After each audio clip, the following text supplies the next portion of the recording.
Donc Mike Div, donc entrepreneur à ce jour. Avant d'être entrepreneur, j'étais médiateur social et je travaillais dans une association qui s'appelait Culture Prems, qui faisait la promotion d'événements multiculturels et sportifs. Donc ça se traduit par des ateliers, des concerts, ateliers hip-hop, écriture, chant, puis travailler avec des collectivités, des entreprises, enfin voilà, beaucoup de choses qui touchent à la culture en général. Et aujourd'hui, je produis une série qui s'appelle Freestyle, la série qu'on peut retrouver sur YouTube.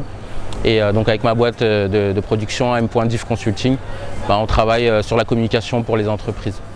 Bonjour Monsieur Mike. Bonjour Dimitri.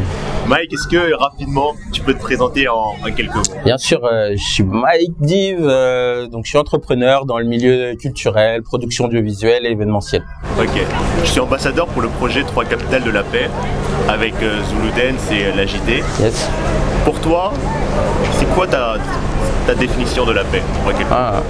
C'est un grand mot, définition de la paix. Il y a un certain Arthur Badier qui chantait cette chanson, la paix ce n'est pas qu'un mot. Donc apparemment, oui, bien sûr. Oui, une histoire de comportement, une histoire de valeurs humaines qui semble être un peu utopique quand on regarde un peu la conjoncture actuelle. Mais ce qu'on voudrait quand on parle de paix, c'est effectivement que les gens arrivent à vivre ensemble. Et bien sûr, ça peut être aussi personnel. Il faut savoir aussi être en paix avec soi-même, peut-être avant d'être en paix avec les autres. Donc toi, tu es entrepreneur dans tout ce qui est culturel, événementiel. Est-ce que tu peux nous donner ta vision de la paix dans tout ce que tu entreprends, au travers de tout ce que tu peux entreprendre? Ouais, pour te donner un exemple, je pense qu'il faut connaître déjà son territoire et être au contact avec un maximum de personnes, comprendre un peu comment ils fonctionnent, puisque de toute façon on ne pourra pas travailler avec tout le monde, c'est ce qu'on se rend compte au fur et à mesure qu'on avance dans l'entrepreneuriat. Mais à partir du moment où tu fais l'effort d'aller vers les autres, c'est beaucoup plus simple. Donc je dirais tout simplement c'est une histoire de comportement et de communication. Donc la paix, ce sera très plutôt un comportement positif, bien sûr. De valeurs. Bien sûr.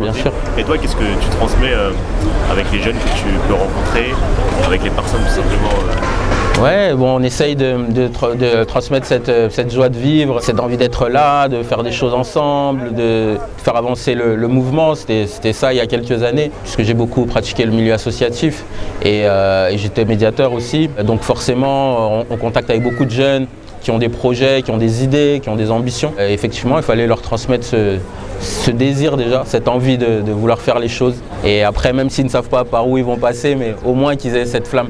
Et toi, ça se résumerait au vivre ensemble? Ouais, au vivre ensemble, mais pas que. Je pense que ça commence aussi par une construction personnelle.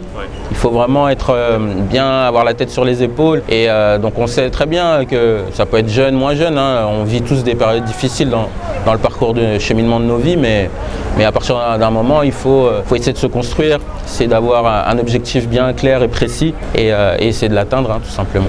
Merci beaucoup Mike pour cette interview. On vous attend nombreux, j'espère que tu seras présent le 21 septembre. Il y aura du hip-hop, il y aura de la danse orientale, il y aura du chant, il y aura un défilé de mode. J'espère que tu seras parmi nous et on a hâte de te voir le 21 septembre au Chartreux. Merci à toi Mike. Merci.